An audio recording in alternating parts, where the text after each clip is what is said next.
Y bueno, vamos a iniciar con este evento. AlfaMex les agradece una vez más estar aquí con nosotros. Doctor Jesús, te cedo la palabra para iniciar con el webinar. Muchas gracias a todos. Muchas gracias, Antonio. Muchas gracias, Arturo, a todo el grupo de AlfaMex. Gracias por la invitación a presentar y coordinar los protagonistas en su módulo de glaucoma. Y bueno, como ustedes saben, este módulo de glaucoma está enfocado precisamente a los nuevos abordajes y tratamientos en el paciente con glaucoma. Y vamos a presentar casos clínicos que espero que sean de interés para ustedes y en los cuales podamos discutir en una forma muy activa lo que se hizo y lo que se pudo haber hecho en cada uno de estos casos clínicos. En primer lugar, presentaré al doctor Francisco Ortega, quien es egresado del Hospital de la Luz como oftalmólogo, egresado también del Hospital de la Luz como especialista de glaucoma. Actualmente es el presidente del Colegio Mexicano de Glaucoma. Por favor, Francisco. Hola, Jesús. Nada más una aclaración para mis colegas. O sea, oftalmo, soy egresado de la raza. Ah, bueno, perdóname. Glaucoma y a la Luz, ¿no? Entonces, Okay. Bueno, una vez aclarado eso, bueno, saludos a todos mis compañeros panelistas. Gracias por la invitación a AlfaMex y gracias ahorita por la introducción a la presentación que acabas de hacer, Jesús. Voy a poner mi presentación. A ver, ahí está. ¿Ya se logra ver? Sí, ya se ve. Muy bueno, es un caso, yo diría, bastante sencillo, pero pues es básicamente lo que más, o lo que más común podemos tener en la consulta. Espero, como dices tú, que sea de interés el abordaje que hicimos. Es una paciente femenino de 73 años, como crónico degenerativo únicamente refiere hipertensión arterial sistémica, y ella pues tiene un diagnóstico de glaucoma primario de ángulo abierto. Tiene el antecedente que aproximadamente unos meses, un año antes del padecimiento actual, se hizo una cirugía de facoemulsificación con trabeculectomía en el ojo derecho. Cabe mencionar que aunque estaba planeada una faco con trabe con mitomicina, debido a que estaba muy delgada la conjuntiva, se decidió transquirúrgicamente no poner la mitomicina precisamente por lo delgado de la conjuntiva. Y bueno, tuvo un postoperatorio un poquito, pues con varios detalles. De hecho, se le tuvo que hacer suturólisis en las dos suturas del flap y requirió revisión con aguja. O sea, finalmente, a pesar de que no tiene un riesgo tan alto para fibrosis, sí desarrolló fibrosis, entonces requirió suturólisis y revisiones con aguja en 2 ocasiones. Y bueno, después de esto, un buen control tensional. Y bueno, en una de sus visitas, después de todo esto, refiere que ya empieza a notar, o nota más bien ya la diferencia de visión con el ojo derecho que con el izquierdo. Entonces dice que ve borroso con el ojo izquierdo, ¿no? Aquí tenemos las características de la paciente, de la agudeza visual del operado, pues incluso una capacidad de 20/25. Con el izquierdo, pues tiene 20/60 que corrige a 20/30, pero pues, se queja de una mala calidad visual, seguramente por aparte la disminución al contraste que provoca la catarata. Es una catarata, digamos, como medianita, no estaba tan densa. La presión intraocular aquí es bien importante, 12 en el estado operado y 15, o sea, una presión intraocular podemos ir dentro de rangos aceptables para el ojo que tiene la catarata. La excavación de 0.8 y 0.7, y bueno, el ojo derecho únicamente la tanoprost, y el ojo izquierdo estaba con la tanoprost, dorsolamida, timolol y brimonidina. Este es el campo visual y el estudio de OCT del ojo derecho. Aquí básicamente pues lo que resalta es un escotoma arqueado que se continúa con una escolonación en el sector superior. Y bueno, vemos aquí el adelgazamiento en la capa de fibras nerviosas, principalmente temporal superior, aunque también en el sector inferior aquí se ve un adelgazamiento de los valores normales de la capa de fibras nerviosas de la retina. Este es el ojo izquierdo. Aquí básicamente lo que llama la atención es una reducción general de la sensibilidad, que tampoco se ve muy exagerada, y un defecto focalizado aquí en área de Jerome superior. Y bueno, viendo o comparándolo, integrándolo con el OCT, vemos que realmente es un daño, podemos ir relativamente leve. Igual nada más llama la atención un adelgazamiento que es más evidente en el sector temporal superior. En el resto, por ejemplo, aquí sí hay un adelgazamiento, pero no llega a ser tan significativo como en el sector superior, ¿no? Y bueno, básicamente es la situación o el estado funcional y estructural de la paciente. Este es el estudio que fue aproximadamente un año previo. Este es como que el que les acabo de mostrar, el del lado derecho. Y a la izquierda es el campo visual como de un año previo que tuvo. Y básicamente lo que llama la atención es el cambio en la desviación total con la que aparece una reducción general de la sensibilidad. Y bueno, básicamente se repite este patrón de escotomas en el área de Jerome del sector superior, ¿no? Perdón, Paco, ¿se le hizo algún estudio en ese tiempo, en ese periodo de tiempo entre el año? ¿O No, un año? y pues fue el consecutivo fue este de aquí. Ajá. O sea, 2 en un año, ¿cierto? Sí, más o menos, sí, o sea, no es lo ideal, pero digamos, muchos de los pacientes a veces no hacemos tantos campos visuales al año. Entonces, pues aquí es más o menos la diferencia como de un año, que básicamente resaltan estos detalles que acabo de comentar, ¿no? Ok. Pero no hay uno intermedio. Y bueno, aquí pues, ¿cuál sería el plan? Que lo vamos a ver más adelante, que está la opción de a lo mejor nada más vigilarlo, viendo que a lo mejor la cuestión del glaucoma no está tan grave y hay un buen control tenométrico aparentemente. Si únicamente se le hace focoemulsificación, si hay quien proponga hacerle una trabeculectomía, está la opción de hacer una faco con trabeculectomía, o también la opción de hacer un faco con mix, que a lo mejor esto lo abordaremos más ahorita que acabe qué hubiera hecho cada uno, ¿no? Nosotros decidimos hacer un procedimiento combinado de facomulsificación con una esclerotomía de alta frecuencia AB interno, utilizando el equipo Oertli, que es el que normalmente utilizamos nosotros en el servicio de glaucoma. Viene como aditamento esta punta, que es la punta Davy, que es una punta de radiofrecuencia. Y de hecho, eso está disponible en todos los equipos de Oertli, tanto el Catarrex como el Faros o como el OS4, que es el que tenemos nosotros.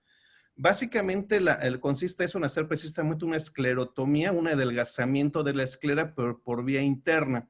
Se recomienda que sean unas 6 aplicaciones. Esto se aplica directamente en el trabéculo. Con el pedal activamos la radiofrecuencia. Debemos esperar como 3 pitiditos que suceden muy rápido. Y ese da el tratamiento, ¿no? Que básicamente son unas perforaciones, unos adelgazamientos en la esclera a nivel del trabéculo. Esta es la cirugía que hicimos a la paciente. Bueno, pues en cuanto a la cirugía, pues, digamos, es una cirugía convencional. Luego no era especialmente dura la catarata, aunque sí le provocaba pues sintomatología visual. Luego nosotros operamos casi todo con el equipo Oertli, e incluso usamos el lente precargado de joya que nos ayuda ya a ahorrar tiempo. A veces acabando la faco, ahí es bien importante cerrar la pupila y poner viscoelástico cohesivo y ponemos un lente. Debemos de girar la cabeza del paciente, girar el microscopio al lado temporal y poner el goniolente. Y aquí, bueno, se ve cómo son las aplicaciones. Realmente tenemos que pegar la puntita en el trabéculo, empujarlo, después de 3 pitiditos lo quitamos y únicamente vemos que se forman unas burbujitas en el trabéculo. Si se llega a formar sangre, pues hay que meter viscoelástico para limpiar. Yo en lo personal me gustan estos pacientes acabando de poner una burbuja de aire, pero hay cirujanos que no les gusta tanto. Y finalmente es a los 6 meses tuvo como una elevación postoperatoria no muy significativa, como de 19 milímetros de mercurio, que a la semana ya se controló. Y esta es la presión intraocular aproximadamente a los 6 meses, que vemos que tiene una buena capacidad visual. La presión intraocular pues es ya parecida en los 2 ojos, o igual más bien.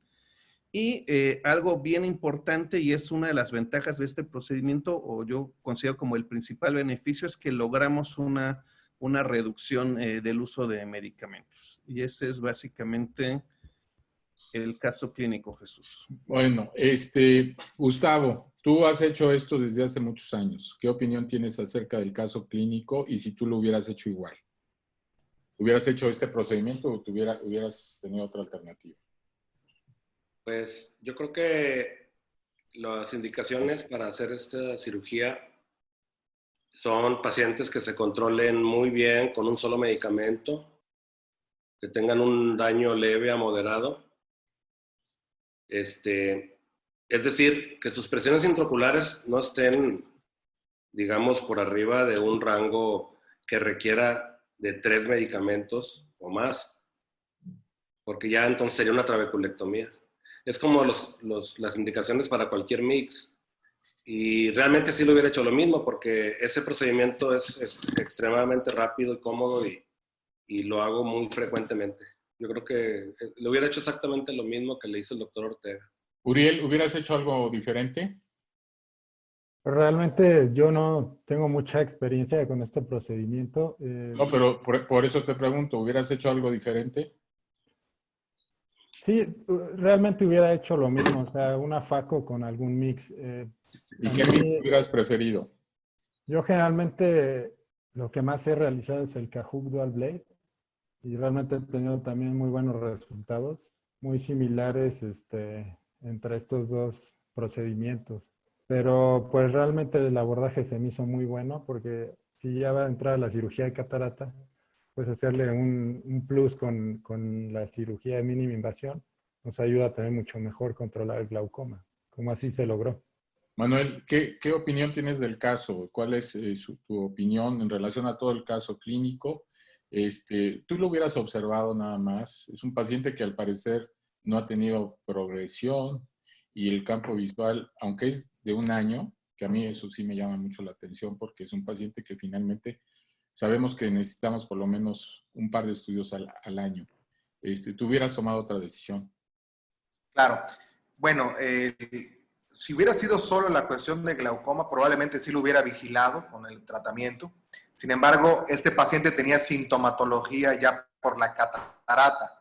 Entonces, el objetivo fue quitarle la catarata y ahora sí que plus, o aprovechando el tratamiento quirúrgico, pues yo lo hubiera hecho también como hizo el doctor Ortega, coincido con el doctor Ortega y el doctor Gustavo, una cirugía combinada de FACO con HFDS, aprovechando que tenemos el equipo, ¿Tú ¿no? utilizas el HFDS? Sí, tenemos el OERTLI. Es la ventaja. Al tener el equipo, realmente la sonda, compras una vez la sonda y la puedes reutilizar muchas veces, o más bien es reutilizable la sonda y la puedes usar prácticamente en todos sus pacientes, sin que esto represente un gasto extra para el paciente, ¿no? Esa es una de las ventajas de este mix. Marina, ¿tú hubieras puesto otros mix? La Miss Mix. Bueno, sí hubiera hubiera hecho otro tipo de mix porque no cuento con la sonda en este momento y me parece muy interesante la sonda porque es reusable, ¿no? Entonces, también hubiera hecho una cirugía angular, pudiera hacer una goniotomía que se puede realizar con los cuchilletes nuevos que tenemos, que son unos goniotomos de Neomedics, y que es muy parecido al Dual Blade. Entonces es una cirugía mix también mínimo invasiva y no muy costosa para el paciente, porque realmente pues lo único que invertimos es en el bisturí, que es desechable, entre comillas, aunque se puede volver a usar.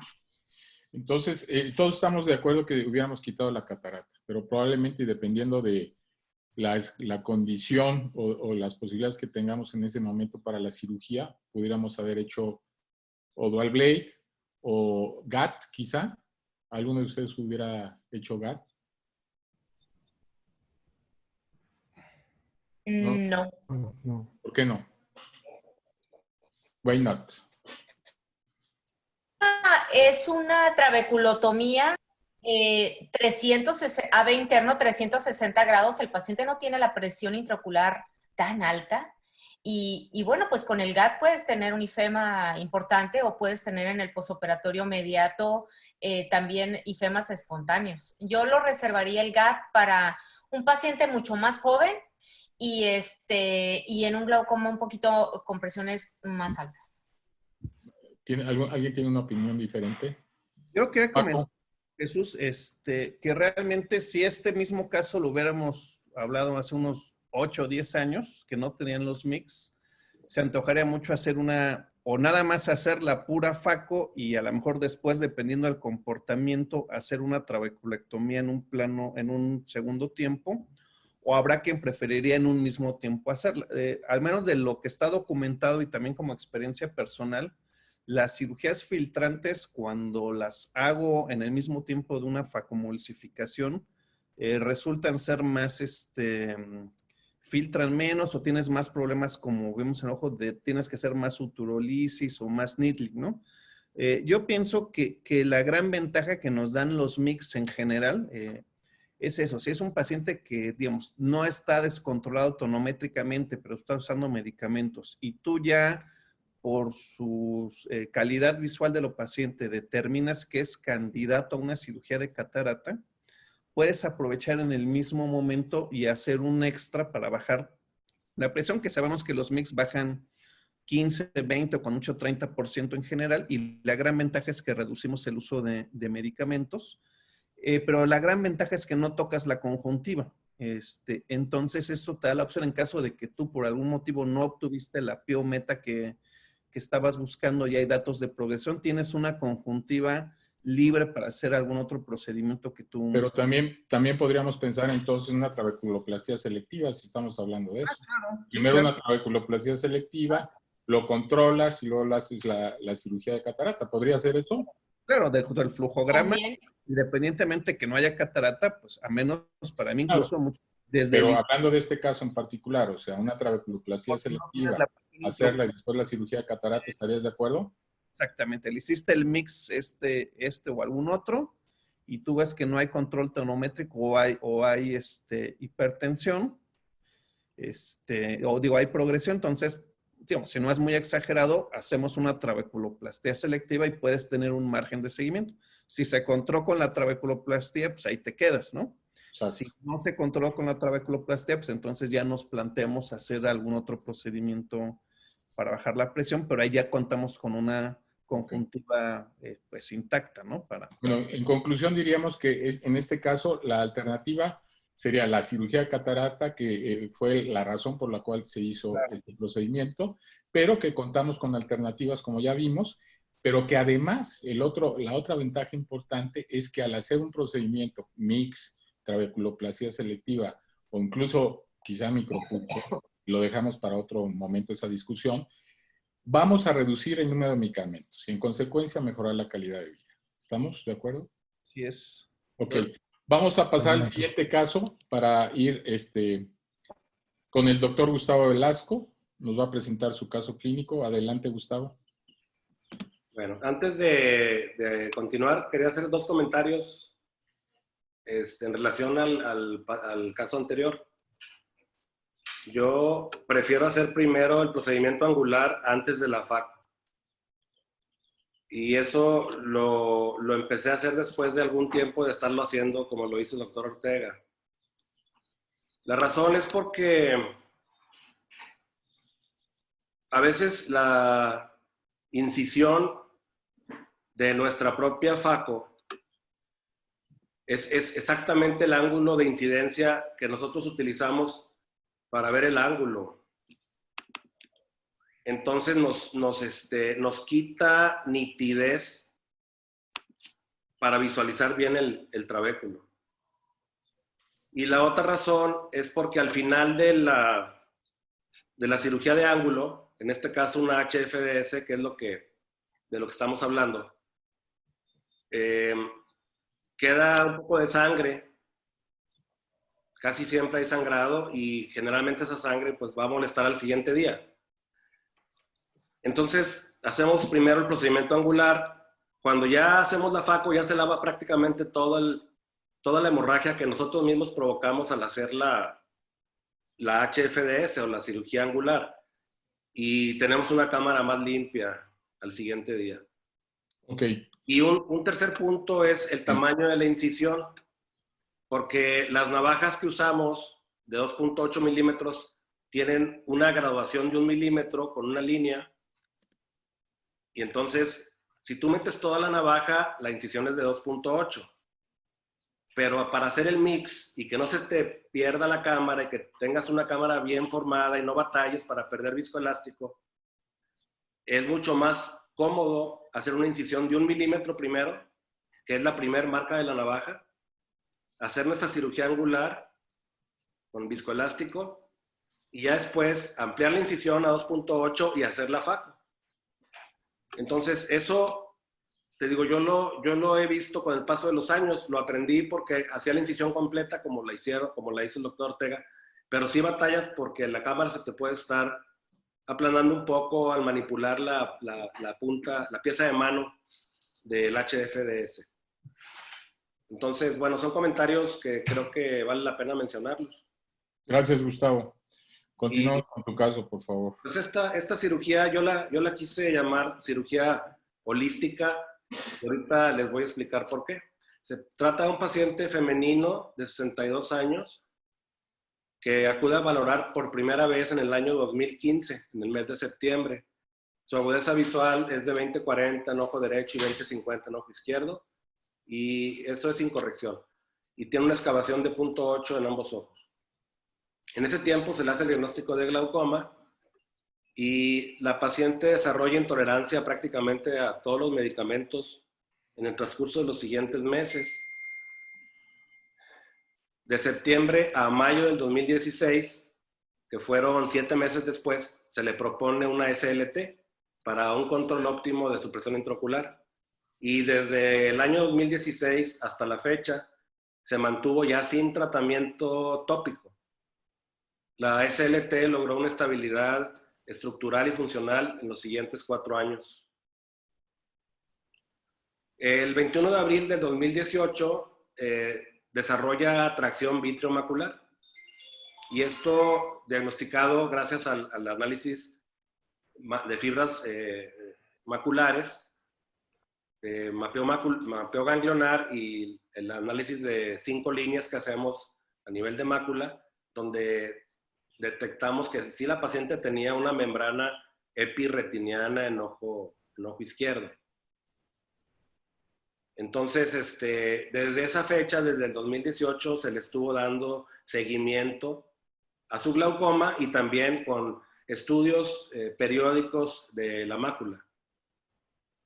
La última cita fue el 30 de mayo de este año y el ojo derecho propiamente ya desarrolló un agujero macular en formación con una tracción mucho más importante, y en el ojo izquierdo la presencia de un agujero macular un poco más formal. Entonces aquí estamos viendo los campos visuales seriados de la paciente, ojo derecho, del lado izquierdo de la pantalla y ojo izquierdo de su lado derecho, y vemos cómo el defecto campimétrico del ojo izquierdo es un defecto importante, más profundo, pero propiamente sin progresión. Y en el ojo derecho, ya en la parte inferior, vemos cómo ya el campo visual presenta una profundización en un escotoma superior de tipo Yerrum y la presencia de un nuevo escotoma en el sector temporal inferior. Este es el último campo que se le tomó a la paciente con fecha de mayo de este año, y vemos cómo este escotoma se profundizó de manera importante en el ojo derecho. Vemos cómo ya el escotoma, que tenía una apariencia muy diferente, ya se presenta con una profundización importante. Entonces cumple los criterios desde el punto de vista campimétrico para decir que la paciente está desarrollando progresión de su daño glaucomatoso. Aquí vemos la comparación de los últimos 3 campos y vemos cómo el ojo izquierdo se mantiene más o menos estable. Si vemos los campos visuales seriados que tiene este ojo, y en el ojo derecho efectivamente ya la presencia de este escotoma más profundo. Este es el estudio de OCT, donde vemos cómo con el paso de los años, el primer OCT que ven en la parte superior es del 2017, posteriormente 2018, 19 y 20. Es un estudio por año, y vemos cómo el ojo derecho tiene una estabilidad relativamente buena, con una capa de fibras nerviosas prácticamente normal, sin daño importante. Y en el ojo izquierdo, el daño focal, que se manifiesta en la parte inferior y que se representa perfectamente en el daño del campo visual temporal superior de ese ojo. Este es el estudio, el último estudio de análisis de fibras nerviosas, y pues otra vez se ve lo que ya les mencioné. Vemos cómo la excavación del ojo derecho es más o menos del 80%, 85%, y la del ojo izquierdo es como de un 90, 95%. Es una paciente con un daño estructural importante, al menos desde el punto de vista de excavación. Sin embargo, campimétricamente vemos que el daño es focal en el hemicampo superior, en el caso del izquierdo. Y el caso del ojo derecho, pues con un escotoma de reciente aparición o profundización. Este es el estudio de mácula. También el último estudio que le tomamos, de mayo de este año, y vemos cómo efectivamente presenta una membrana epirretiniana en ambos ojos. Esta membrana deforma la arquitectura macular. Vemos en la imagen tridimensional cómo efectivamente la mácula se encuentra sumamente alterada en su configuración, y aquí se ven aspectos o espacios ya de tipo quístico donde la membrana está traccionando la mácula en ambos ojos y presentando esa tracción cada vez más importante. Esta es otra toma donde vemos que ya desde el año 2017, otro corte, presentaba algo de tracción, sobre todo en el ojo izquierdo, que fue donde se hizo el primer diagnóstico. Aquí está deformado un poquito la anatomía. Sin embargo, la arquitectura macular más o menos se conservaba bien en ambos ojos. Y este otro estudio donde un año después ya prácticamente el ojo izquierdo se empieza a hacer horizontal, toda la parte correspondiente a la membrana limitante interna, y la parte corresponde a esta membrana epirretiniana, y con una tracción a nivel de la mácula. Y acá se observa una zona de tracción en este sitio. Si ven, aquí ya presenta este punto donde la mácula, la fobia se empieza a traccionar ya de manera más importante también, del ojo derecho. Este estudio es un año después, en el año 2019, donde se observa una discreta diferencia en el anterior. Sin embargo, si ven, la arquitectura macular se va alterando y ya se ve extremadamente lineal, y la depresión foveal o foviolar pues va desapareciendo. Tienes un minuto, Gustavo. Sí. Dime. Tienes un minuto, por favor. Este fue el último estudio previo a la cirugía. Y vemos donde ya la mácula propiamente está sufriendo un estiramiento importante, y decidimos operar el ojo derecho primero porque el daño glaucomatoso en ese ojo aparentemente estaba progresando y su mácula estaba sufriendo una deformación mayor con los últimos años. ¿Qué es lo que haríamos? Le hicimos un plan quirúrgico de una FACO con lente multifocal, hacer un mix, una vitrectomía y una limitorrexis. ¿Y por qué cirugía holística? Porque gracias al advenimiento de la tecnología que tenemos, no es permitido obviar diagnósticos adicionales al diagnóstico de motivo de ese paciente. ¿Por qué va a consultar? Tenemos que ser más exhaustivos en la evaluación de los pacientes. La Asociación Americana de Enfermeras define esto como toda práctica donde la curación a la persona es como un todo, es su meta. Y es ideal el cuidar a la persona entera, no solamente su cuerpo. Y una enfermedad tiene la posibilidad de anular hasta el más poderoso de los individuos, y no estamos inmunes a esto.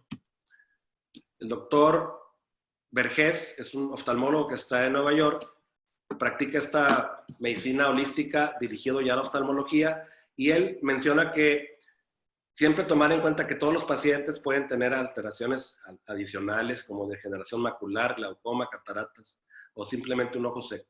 Todo esto puede acompañar a nuestros pacientes en la cotidianeidad de las consultas. Y nuestro diagnóstico puede ser glaucoma como la punta del iceberg, sin embargo, estamos obviando problemas visuales más importantes. Estas son unas imágenes rápidas de las cirugías que se le hicieron de manera, digamos, simultánea. La primera fue la esclerotomía profunda por ultrafrecuencia, y estos son los disparos que ya mencionó el doctor Ortega que se hacen, y quiero que vean esta imagen un poquito con mayor aumento, y vean donde ya la zona tratada a nivel del trabéculo presenta puntos sangrantes y aquí estamos a punto de tratar un cuarto disparo en este sector. Posteriormente la facomulsificación, que pues, es un procedimiento que ya todo el mundo hacemos de manera cotidiana, y finalmente una vitrectomía posterior, donde el primer paso, que se deben de cumplir todos los pasos, y esto es bien importante señalarlo. El primer paso es la hialoidectomía, que esto, el doctor Martín Heredia fue mi cirujano de retina que me acompañó en esta operación. Vemos cómo se desprende perfectamente la hialoides, aquí se ve muy bien la imagen, donde se está separando la hialoides posterior con aspiración propiamente en el puerto del vitrector. Posteriormente se aplica verde brillante y vemos cómo se tiñe muy bien el área macular y se identifica que efectivamente hay una membrana epirretiniana y la presencia de este agujero macular en formación. Se procede a hacer el despegamiento de esta membrana epirretiniana y vemos cómo aquí en esta imagen podemos ver claramente dónde esta membrana se está levantando. Aquí está el segmento donde se está traccionando y donde se empieza a levantar muy bien en toda el área central.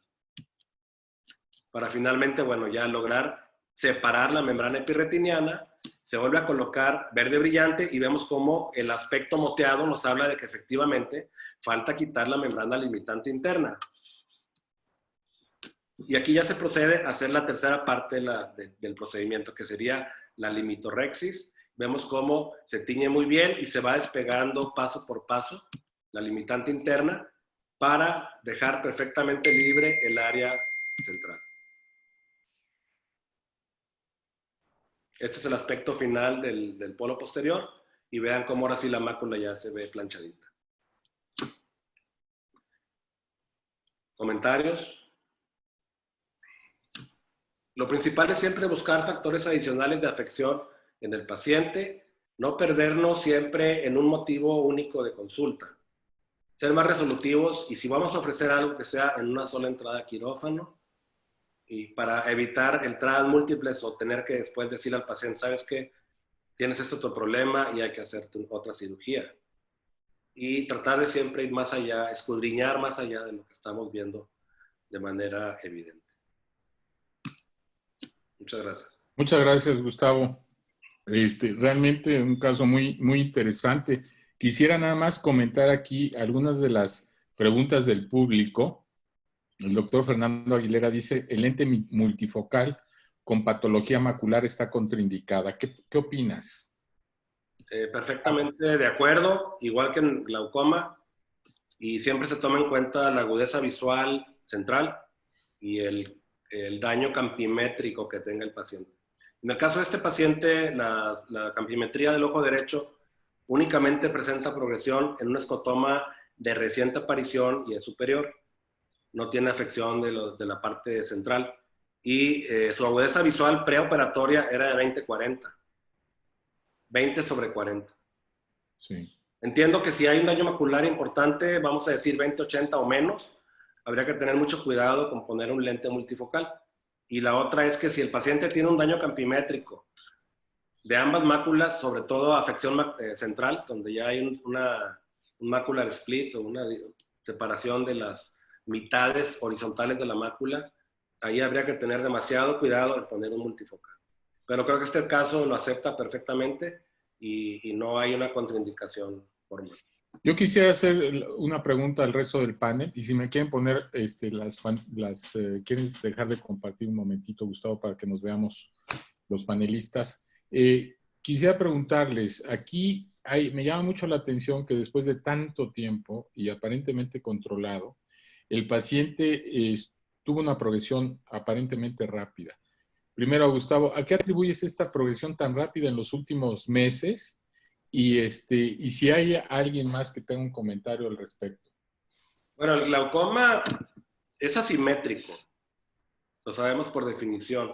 Y es asimétrico porque empieza primero en un ojo. Evidentemente, esta paciente tiene un glaucoma con un daño importante en el ojo izquierdo. El escotoma de su ojo izquierdo es un escotoma profundo que afecta la visión central y que ya se cataloga como daño severo. basado en eso y en el hecho ya previo de que la paciente no toleraba medicamentos, la longevidad de una SLT es de 3 a 5 años. O sea, no podemos ir más allá del tiempo calculado, establecido. La paciente se hizo la SLT en el año 2015 y no estaba con tratamiento, no usaba ningún tipo de gota. Y no había progresado. O sea, No había estaba muy progresado bien. hasta el último cambio. Exactamente. Ahora, aquí habría que tener cuidado porque la arquitectura macular ya estaba muy distorsionada en el último estudio de análisis de células ganglionarias maculares. No lo pasé con detalle porque ya, por obviedad, algo de tiempo, pero la arquitectura macular tenía afectación por la membrana y por el daño de glaucoma. Entonces ahí ya hay un poco de confusión en saber si realmente su glaucoma propiamente está dañando ya la visión en la parte superior, pero la característica, el aspecto del escotoma arcuato superior es muy típico del glaucoma. Entonces, basado en esa premisa de que la SLT ya estaba en un tiempo caduco, yo creo que era digamos, la principal, el lineamiento principal para considerar que había que hacer algo más. ¿Alguien hubiera repetido el SLT, Manuel? Sí, bueno, es como menciona, en un caso controversial por la cuestión de la patología macular y la cuestión de glaucoma. Yo en lo personal no le hubiera puesto un lente multifocal, yo le hubiera puesto solo para visión lejana, pensando justamente en la progresión que puede presentar. Digo, a lo mejor ahorita no tiene un daño importante de glaucoma, pero no sabemos cómo vaya a estar más adelante. Entonces, por esa cuestión, yo en lo personal no lo usaría. ¿Más Ahora, que por la mácula? ¿Más que por la mácula, por el glaucoma? ¿No lo usaría? Por ambas, ¿verdad? No sabemos cuál va a ser el resultado a final de cuentas después de la cirugía. Por más bueno que sea el retinólogo, siempre puede haber alguna complicación, ¿no? Sobre todo en patología macular. Entonces, por esa cuestión, probablemente yo no lo hubiese considerado. Ahora, tengo entendido que el paciente estaba controlado de la presión intraocular, tenía un buen control. Entonces, probablemente la progresión, creo que tenía 11, me pareció escuchar. Entonces, me parece que la progresión puede deberse más bien a daño secundario o al problema macular, que nos pueda estar ahí dando algún tipo de que parezca un daño glaucomatoso cuando en realidad no lo es. Parece que hay una combinación de ambas cosas, pero si tenía presiones de 11, ¿qué te hubiera gustado hacer, Francisco, para tomar una decisión desde el punto de vista quirúrgico? A mí me parece que lo que hizo Gustavo está bien, un mix, una radiofrecuencia con el objeto de reducir la presión intraocular, pero a mí particularmente me hubiera gustado saber cómo estaban las presiones durante la noche. Bueno, es como dijo Manuel, me parece bastante controversial. A mí me parece, pues, de que todos esos cambios campimétricos, tomando en cuenta que había estado estable y las presiones intraoculares estaban, pues, bastante aceptables, pues yo atribuiría esos cambios campimétricos a los daños de retina. Y, digamos, no lo descartaría que fuera por glaucoma, pero por las presiones y por la evolución y por cómo se ve el OCT macular de los dos ojos, yo atribuiría esos cambios campimétricos más al problema macular que a un glaucoma, pero digamos, habría a lo mejor que hacer una curva horaria o algo así para descartar fluctuaciones, que tenía presiones, me parece que de 11, ¿no? O sea, una hora. Presión intraocular bastante aceptable. Pensando en que pudiera haber cierto rasgo de glaucoma, que luego, desde mi punto de vista no pensaría yo que fuera esa la opción, pero tampoco la puedo descartar. Sí me parece bien como hacer si estás en quirófano, hacer algún extra. Ahora, la esclerotomía de alta frecuencia, al menos desde mi punto de vista y lo que he revisado, una de las principales complicaciones es que se pueden generar sinequias en el área donde hicimos los agujeritos estos. Entonces, de hecho, una recomendación y algo que yo hago en los pacientes es dejarles pilocarpina como por un mes más o menos. Entonces, si es un paciente que se operó de retina, supongo que constantemente se debe estar dilatando para revisarlo. Y yo no sé qué tanto puede aumentar el riesgo de las sinequias. Pero yo, por ejemplo, yo hubiera visto más que lo manejaran desde el punto de vista de retina, y a lo mejor yo le voy a dar un seguimiento para descartar algo de glaucoma que no me parece tan claro, ¿no? Y bueno, del lente, independientemente que han mejorado los lentes y, por ejemplo, los lentes más recientes, finalmente disminuyen en algo la sensibilidad al contraste. Yo, en lo personal, no estoy en contra de poner lentes multifocales en glaucoma, pero al menos mi criterio es que sean glaucomas muy leves y que tengan cierta estabilidad campimétrica. Finalmente, sabemos que los pacientes con glaucoma tienen una reducción general de la sensibilidad, aunque puedan tener una buena agudeza visual. Y aunque sea poco, estos lentes sí castigan un poquito la sensibilidad al contraste. Entonces, realmente yo hubiera puesto un lente monofocal, pero obviamente, pues es controversial. Okay. Hay una controversia en esto y sí está contraindicado en general pacientes con degeneración macular y glaucoma, pero vamos a dejar esta conversación de lentes multifocales y glaucoma al final para darle paso al doctor Guiteras. Por favor, Manuel. Gracias, claro. Caso clínico. Y al final tratamos un poquito esto de los lentes multifocales, porque sí es muy importante. Solo algunos lentes multifocales realmente pueden, o por lo menos la evidencia muestra que pudieran ser útiles en pacientes con daño glaucomatoso. Adelante, Manuel. Gracias, gracias. Pues antes que nada agradecer a la invitación para el webinar, a Chucho por su amable presentación y a todos mis compañeros panelistas. Bueno, sin más preámbulo, empezamos con el caso. Es una paciente femenino, una mujer de 33 años, que para no variar, ¿verdad? Era médico general, porque no podía ser de otra forma, con antecedentes personales negados y con diagnóstico de glaucoma de 1 mes, aunque decía que 3 años antes alguien le dijeron que tenía la presión alta. La paciente refiere que le dan picos de hipertensión cuando se estresa. Le hicieron iridotomías una semana previa a que yo se la revisara y estaba bajo tratamiento con acetadiazol, Simbrinza y Duotraf.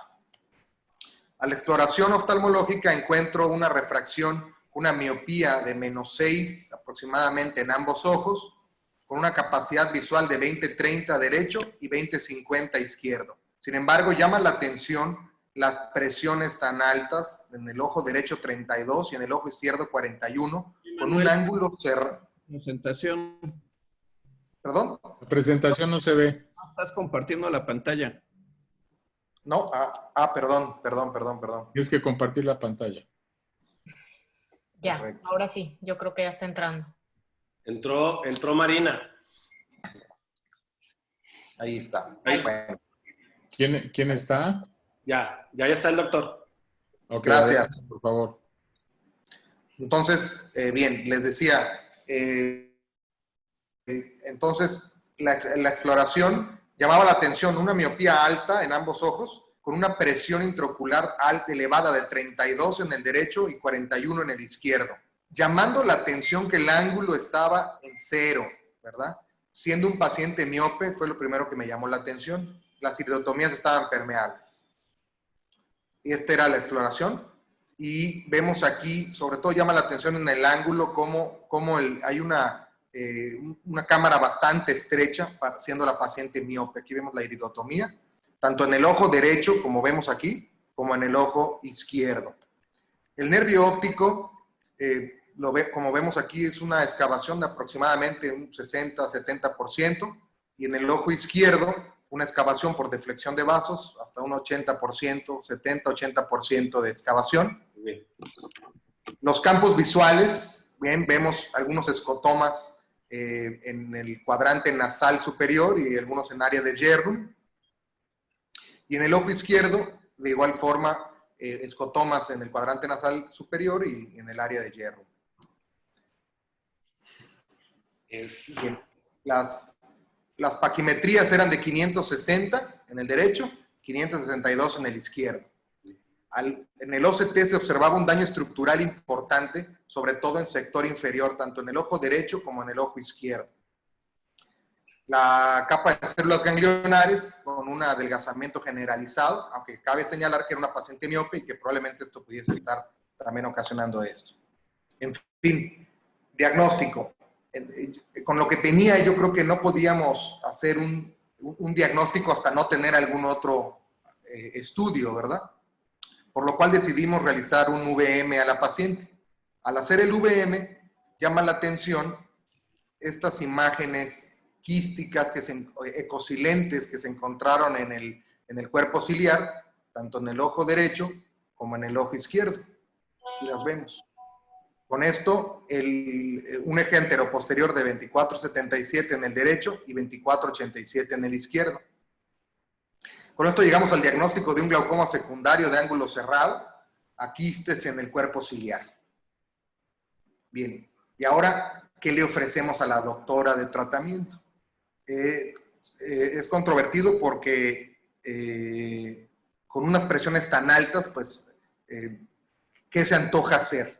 En esta ocasión decidimos realizarle una láser subciclo, pensando en que pudiese tener algún efecto, ya que este láser se aplica justamente en el cuerpo ciliar, pensando que pudiese tener algún efecto en la cuestión de los quistes, ya sea modificar el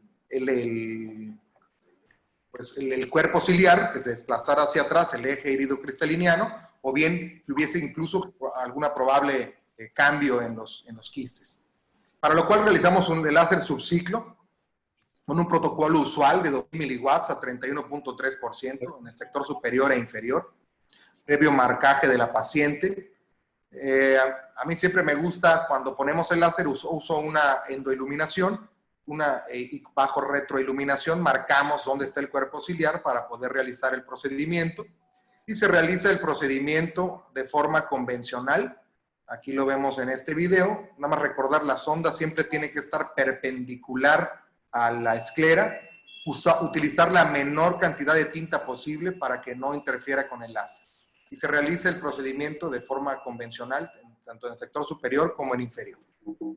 A los 3 días después del láser, pues me quedo muy contento porque a pesar de que había habido una modificación de la refracción, lo cual es esperado en este tipo de procedimientos, posterior al procedimiento de láser subciclo, la agudeza visual se conservó y pues tanto la paciente como un servidor estábamos muy contentos porque la presión había bajado bastante. Acuérdense, tenía más de 30 y más de 40 en el izquierdo.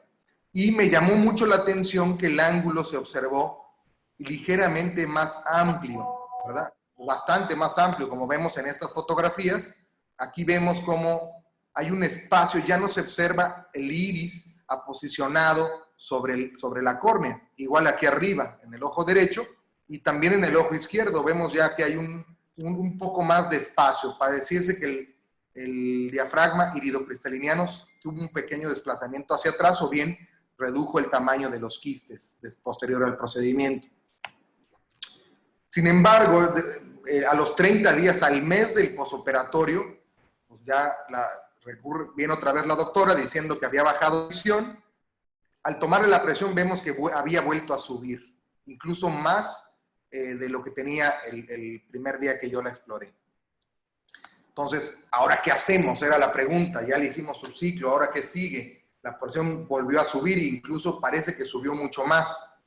Le habíamos propuesto a la paciente muchas opciones, entre ellas una facotrabeculectomía, etcétera. Sin embargo, decidimos realizarle un retoque de láser subciclo y utilizando además 5 disparos de láser termociclo en el cuadrante nasal inferior.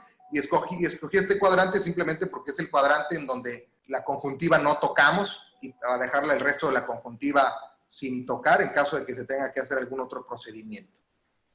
El subciclo fue igual como lo había explicado, y en el termociclo, recordando, eso es un láser continuo que usa un 100% de encendido con 1000 miliwatts y se utilizan puntos de 2 segundos. En esta ocasión dimos 5 puntos en el cuadrante nasal inferior.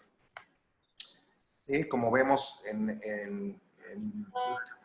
se hizo el subciclo de forma tradicional. Aquí nada más pasando el video. Y el termociclo, que como se escucha, así se escucha, es el sonido clásico cuando se usa el termociclo, son 2 segundos y se realizaron 5 puntitos en el cuadrante nasal inferior. A los 30 días después del retoque y el termociclo, observamos la refracción ligeramente menor, pero con una presión de 14 y de 18 milímetros de mercurio. Había bajado considerablemente después del retoque y el termociclo. Sin embargo, pues siempre queda la duda, ¿será que se conserve? Y estábamos, la paciente ya sabía que si en algún momento dado volviese a subir, tenía que regresar porque a lo mejor teníamos que hacer algún otro procedimiento. Sin embargo, a los 3 meses después del retoque, por fortuna mía y de la paciente, continuó con presiones controladas de 16 y de 18 milímetros de mercurio en ambos ojos con esta cámara media, ya sin el aposicionamiento del iris, ¿verdad? Igual en el ojo, sobre todo aquí en el sector superior, se observa. En fin, pues muchas gracias. Nada más, antes de terminar, les presento, conocen la pirámide de Chichén Itzá, les recomiendo que vengan cuando se pueda a verla. Aquí vemos a Kukulcán en su máximo esplendor, cómo esta situación que sucede los 21 de marzo hacen este fenómeno de luz y sombra que si no lo han visto, vale la pena que lo observen. Gracias. Gracias, Manuel.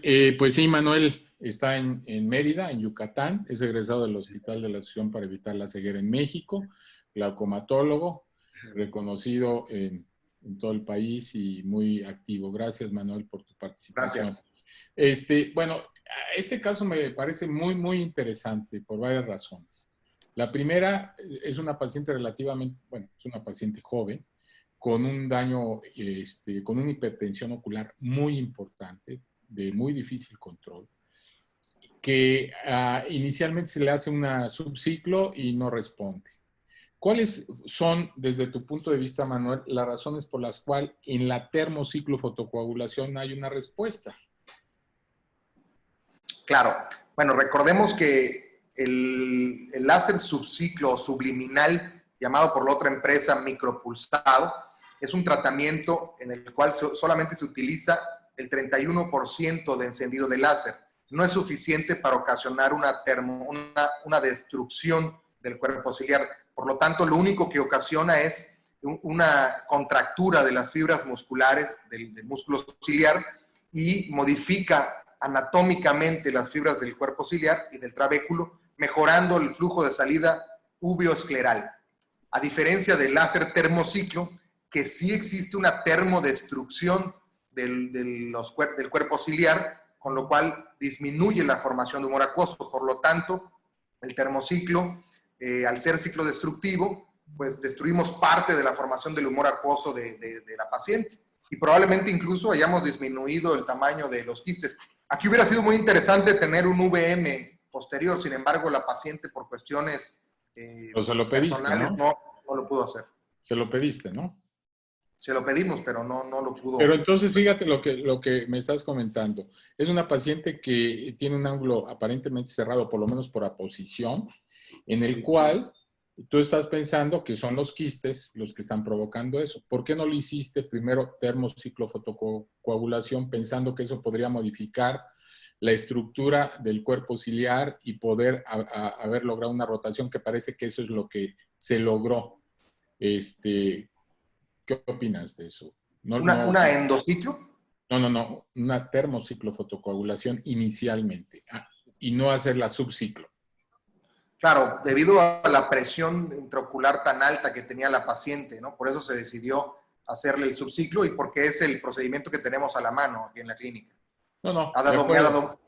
Pero finalmente después hiciste una termociclofotocoagulación, que es donde realmente funcionó. ¿Por qué no se hizo primero la termo? A eso me refiero. Claro, sí. Bueno, la termocicloablación siempre tiene ciertos efectos, puede tener ciertos efectos secundarios, como mayor inflamación. Incluso se ha descrito que puede llegar a tener tisis el paciente, una hipotensión importante. Por esa cuestión es que decidí hacerlo solo en un cuadrante y no lo hice desde el principio pensando que pudiese solo con el subciclo irle bien y le fue bien durante un par de semanas, aunque después se subió la presión. Gustavo, ¿tienes alguna opinión sobre alguna otra alternativa que se hubiera podido hacer en esta paciente o tú estás de acuerdo con esto? Sí, totalmente de acuerdo. Creo que doctor Literas hizo lo que yo hubiera hecho considerando que tenemos este equipo. Pero ya había reportes de la ciclofotocoagulación transescleral con JAK para los casos de iris en meseta, que no es el caso que él presenta, pero ya había reportes donde se estaba aplicando la ciclofotocoagulación transescleral para modificar precisamente la arquitectura angular, haciendo este procedimiento. ¿Y la endociclofotocoagulación, Uriel, en un paciente así, tendría algún valor o no? ¿O tú crees que no sería interesante este paciente? Definitivamente creo que hubiera sido también una buena opción. Lo único aquí que por lo cual no hubiera sido la primera elección es por la edad de la paciente. Si esta paciente hubiera tenido quizás 15 años más, pues hacer una facoendociclo hubiera sido una gran opción porque al aplicar directamente el láser sobre los procesos ciliares, modificamos su estructura, hacemos que se contraigan y definitivamente pues va a abrir el ángulo. Algo similar a lo que sucedió con el termociclo, pero de una manera mucho más selectiva y sin generar pues tanta inflamación. Pues yo creo que hubiera sido una muy buena Una opción pregunta. para si fuera mayor, ¿no?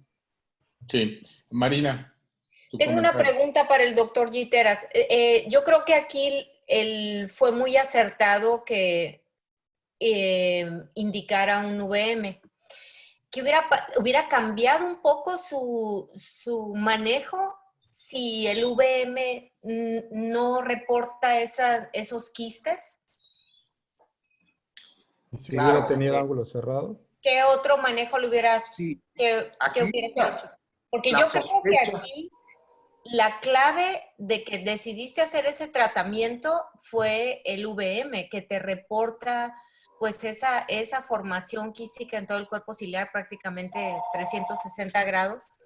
Entonces, no sé si la interrogante puede ser que ¿qué hubiera pasado si no lo indicas o si lo indicas y no salen esos quistes? ¿Qué hubieras hecho? Claro. Sí, ¿Tú bueno, sospechabas los quistes? Perdón, ¿tú sospechabas los quistes? ¿Ya habías pensado en ellos o no? sí, bueno, a mí me llamó mucho la atención una cámara tan estrecha con una miopía tan alta, sobre todo que tenía un eje anteroposterior de 24.8. Claro. Entonces, al tener esto, pues sí llama la atención, hay algo ahí que probablemente pueda estar, había que descartarlo. Pues aquí la importancia del diagnóstico, ¿verdad? Si no, como dice la doctora Marina, probablemente si no se hubiera diagnosticado los quistes del cuerpo ciliar, o si se hubiera pasado por alto a hacer el VM, a lo mejor casi no lo hacemos, es la realidad. Mucha gente no acostumbramos a hacer VM, pero fíjense la importancia de cómo cambió aquí el VM, el tratamiento que se le pudo dar, o el enfoque que se le pudo dar a esta paciente. Sí, pero tenías una serie de datos que te obligaban a pensar que había algo más. O sea, un paciente miope con un ángulo estrecho, pues no es lo común. Entonces, ¿qué estaba pasando atrás? Yo creo que tu decisión para hacer un VM fue la más adecuada. Bueno, vamos a pasar al siguiente caso con la doctora. Gracias, Manuel, otra vez. Gracias a con todos. La doctora Marina Ramírez, quien es egresada del Centro Médico Nacional La Raza, en la Ciudad de México, y del Conde de la Valenciana en glaucoma, en la especialidad de glaucoma. Gracias, Marina. Vamos a empezar con su presentación. También está la doctora que le está ayudando, que va a entrar a hacer la carrera. La hija de Marina. Gracias, Diana. Adelante, por favor.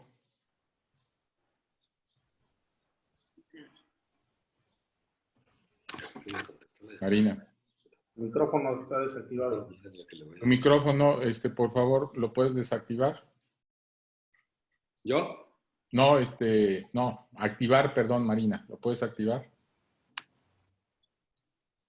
No, es que no se está oyendo y ya está avanzando Marina. ¿Le pueden decir, por favor, si es que no me escucha? Ya está avanzando. Marina, ¿Ya? Ahora sí ya se te escucha. Por favor, empieza. Vamos a regresar, pónmela desde el principio.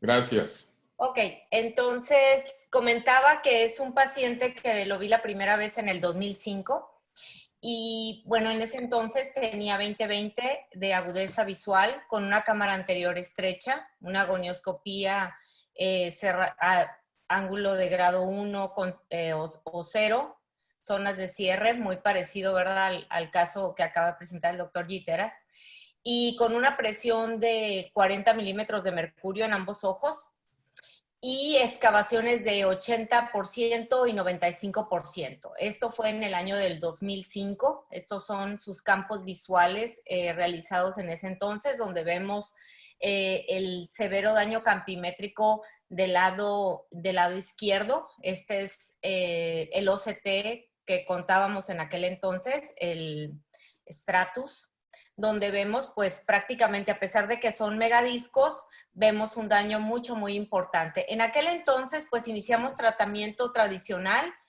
con una combinación de timolol, dorzolamida, travoprost y le indicamos pilocarpina para prepararlo para una iridotomía con JAK y descomprimir un poco el ojo y, bueno, y bajar la presión intraocular para hacer alguna otra cosa, planteando una trabeculectomía en el ojo izquierdo en el lado que tenía mucho más daño.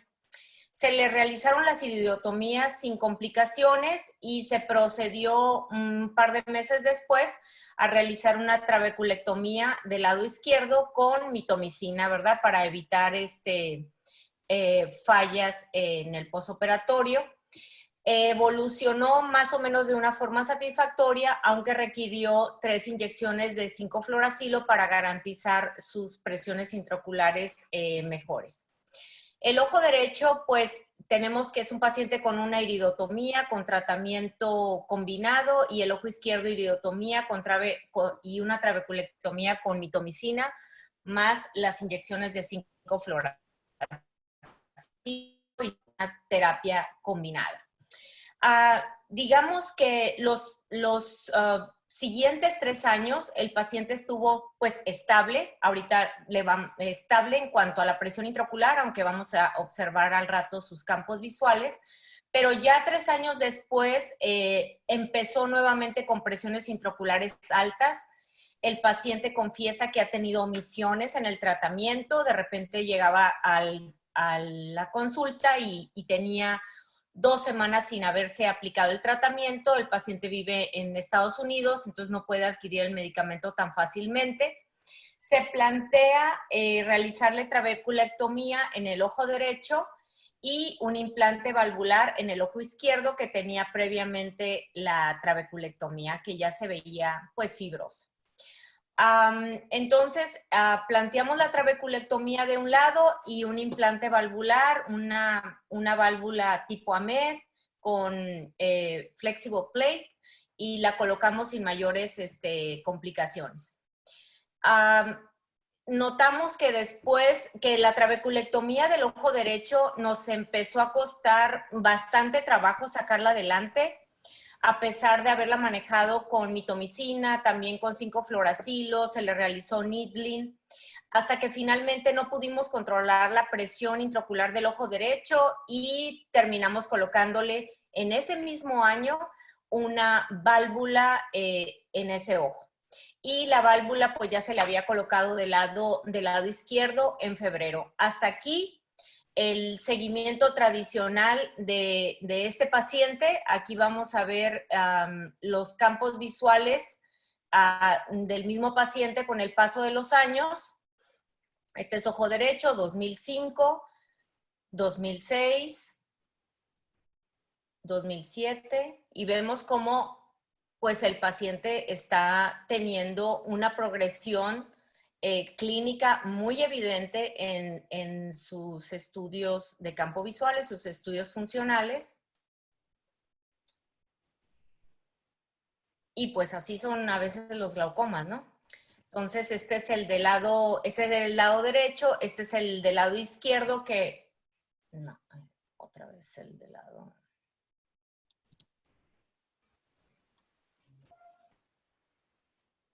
A ver, este es el... Briana. Brianita.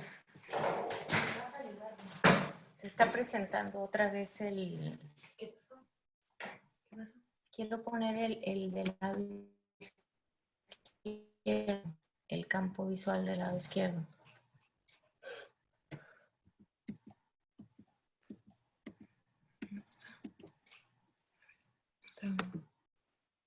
¿Me permiten un segundito? ¿Dónde lo pusiste, mamá? Sí, está puesto, Briana.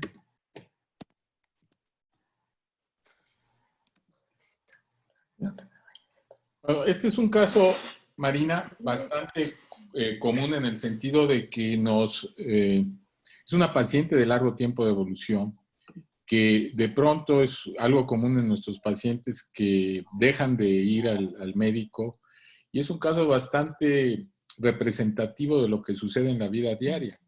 Entonces, Ok, mira, aquí está el OCT del mismo paciente, donde vamos viendo pues también los cambios que tiene tomográficamente y también la evolución con los diferentes equipos. Quería poner el campo visual del ojo izquierdo. Que no sé por qué tanto lo ensaya uno y es este. Ya lo pusimos. No sé. Ok, entonces seguimos. Lo puedo poner de aparte, que no importa. Acá. Bueno.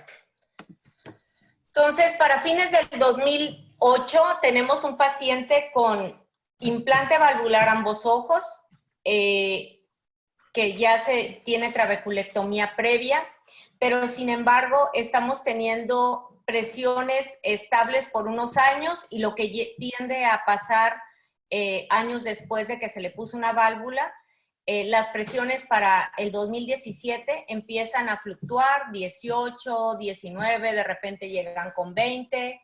En ese año se le hizo un destechamiento y sobre todo el daño campimétrico pues, que tiene el paciente, ¿no? Se está deteriorando y aquí la pregunta sería, en el 2018, si hubieras hecho algo diferente con este paciente o ahorita le harías algo diferente. Entonces, lo que nosotros hicimos fue en el 2018 plantearle este tratamiento con micropulso, con el láser de subciclo. Se le aplicaron 90 segundos con 2.0 de watts en ambos ojos. Y pues con este equipo es bastante novedoso porque, ay Dios mío, Briana, ven para acá, está pasando el campo visual, mi cielo. Le aplicamos el tratamiento, quiero el video de la película del paciente. Entonces le aplicamos el tratamiento como se indica, marcando con un poquito de violeta de genciana, 3 milímetros posterior al limbo, y deslizando la sonda de un cuadrante a otro cuadrante y obteniendo pues más o menos el resultado que planteábamos, que queríamos. Aquí estamos realizando el procedimiento con el equipo, pues que tiene la gran ventaja que es una sonda que puede en un momento dado reutilizarse con varios pacientes, con sedación, obviamente. La sonda tiene que estar perfectamente perpendicular y se le realiza prácticamente en ambos ojos, tanto en el sector superior como en el sector inferior. Ahora, es muy importante realizar el tratamiento como se debe. 3 milímetros por detrás del limbo de manera perpendicular con un deslizamiento continuo tanto en el cuadrante superior como en el cuadrante inferior. Este es un tratamiento muy bueno para los glaucomas refractarios, como en este caso, pero ahora estamos viendo, como presentó el doctor Giteras, que se puede realizar como tratamiento inicial en otro tipo de glaucomas, que puede reducir la presión intraocular entre un 30 en un 40% y sobre todo disminuye el número de medicamentos. En este caso, que he seguido por 15 años, desde que le hicimos este procedimiento, las presiones intraoculares se han mantenido constantes entre 8 y 10 milímetros de mercurio.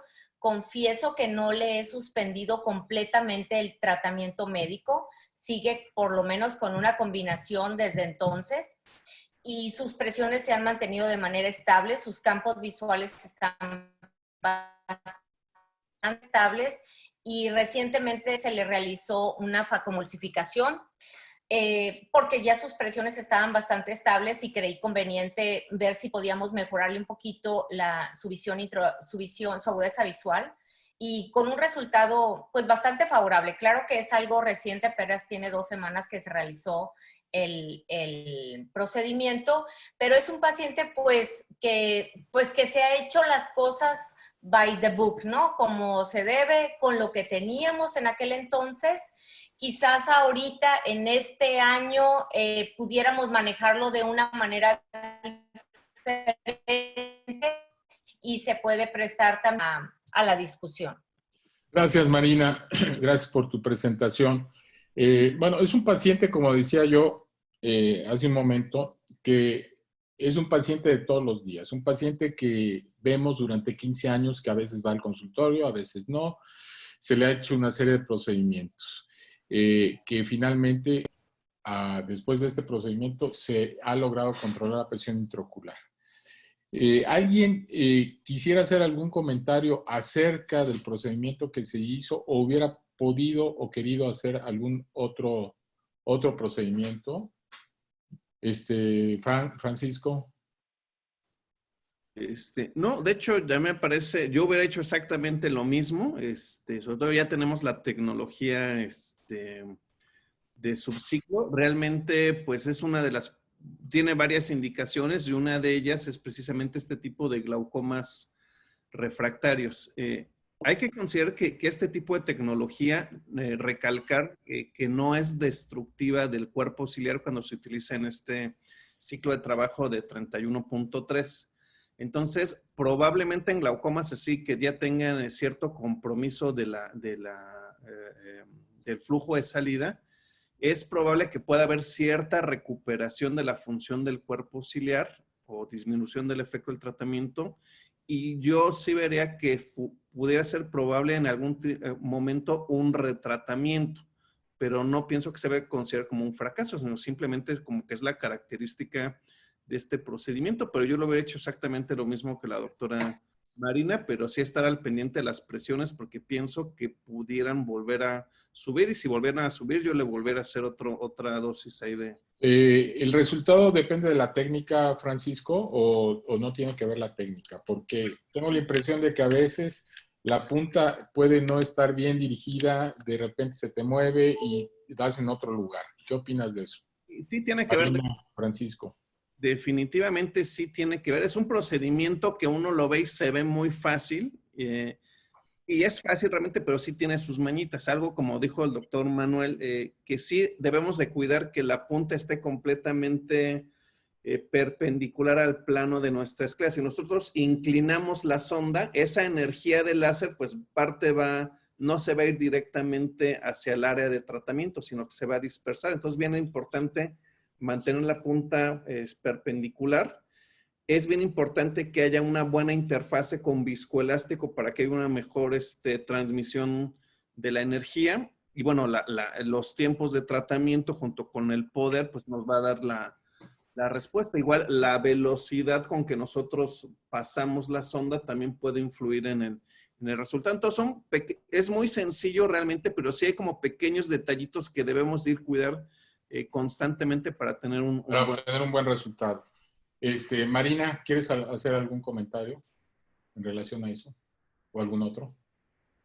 Pues a mí me gusta este caso porque quizá en este tiempo no lo hubiera manejado de esa forma, o sea, no le hubiera puesto una válvula, por ejemplo, con una trabeculectomía previa O sea, fallida. ahora, estás Quizás hablando de ahora, en este 2020. tiempo, ajá, en este tiempo quizá le podríamos habernos adelantado a una facomulsificación porque es un paciente que tiene una cámara estrecha y haberle hecho un tratamiento combinado con el láser de subciclo y dejar, ¿verdad?, la implante de válvula como lo estamos manejando ahora, como último de los casos. Porque una cosa que no les comenté, pero que nos dimos cuenta ahora que lo operamos de FACO, es la disminución que tiene del conteo de células endoteliales. Entonces, está en el límite de que si se le hacía o no la facomulsificación, y toda esa pérdida que ha tenido es evidentemente por su glaucoma, pero también por el tubo que tiene en cámara anterior. Entonces, se manejó de la manera tradicional que teníamos en ese momento, pero ahora en el 2020 tenemos otras herramientas que podemos utilizar para beneficio del enfermo, ¿no? ¿Pudo haber sido también ciclofotocoagulación transescleral en esta paciente? ¿Podría haber sido una alternativa si no tienes esto? No lo sé, te pregunto. Podría ser, podría ser. Ok, vamos a seguir al próximo caso. El doctor Uriel Moreno, vamos al final a hacer alguna otra discusión para cumplir con el tiempo. El doctor Uriel Moreno, que se ha aventado toda la sesión escuchándonos, ya le toca. Uriel es egresado del Hospital de la Nación para Evitar la Ceguera, oftalmólogo, y es especialista en glaucoma. Tuvimos el gusto que estuviera con nosotros ahí. Gracias, Uriel. Adelante. Bueno, muchas gracias, doctor, y muchas gracias a Arfamex por la invitación. Les voy a platicar de este paciente. Es un masculino de 64 años, originario de la Ciudad de México, ya jubilado, que me fue referido por un oftalmólogo general porque presentó hipertensión ocular, que me refirió él que se la midió en 39 milímetros de mercurio, 3 meses posteriores a una cirugía de catarata normal en ojo derecho único. El tratamiento posquirúrgico le pregunté qué le habían dado y se utilizó gatifloxacino con prednisolona durante 30 días aproximadamente. El paciente se encontraba asintomático. Antecedentes importantes: nada más tenía la hipertensión arterial y había perdido el ojo izquierdo por un trauma que nunca fue tratado en la adolescencia. A la exploración oftalmológica es muy importante mencionar que tenía una ptosis aponeurótica bilateral. Viene con una capacidad visual de 20-25, una refracción de menos 0,25 y una presión intraocular de 28 milímetros de mercurio con Critantec. Ya el doctor previamente le había iniciado. Creo que no está corriendo la presentación. ¿No se está viendo? No. No se está viendo. A ver, déjame, la vuelvo a compartir. ¿Ya se ve? Sí, parece que sí. A ver, trata, por favor. Pasa una. Pasa la primera. Tienes que seleccionar en compartir. Sí. A ver, trata, por favor. No, sí la estoy compartiendo nada más. No sé si se ve la gonioscopía. No, es que no se está viendo nada. Se ve negro. Dice, pulse 2 veces para entrar en modo de pantalla completa. A ver si es eso. Por favor. A ver. Compartir, y luego selecciona lo que quieres compartir y listo. Sí. ¿Listo? ¿Se alcanza a ver ya? No. Ahí. Es que Lo voy a volver a hacer. Ahí te ves tú. Ahí está. Estoy compartiendo pantalla. ¿Se alcanza a ver? No. Selecciona lo que vas a compartir y comparte, por favor. No, sí, sí está seleccionado. Nada más que no sé si sea mi internet. A ver, doctor, voy a desactivar ¿Sí se ve? No, no se ve. Voy a desactivar el modo. Lo voy a reiniciar, ¿ok? Permítame un momento. Sí está en compartido.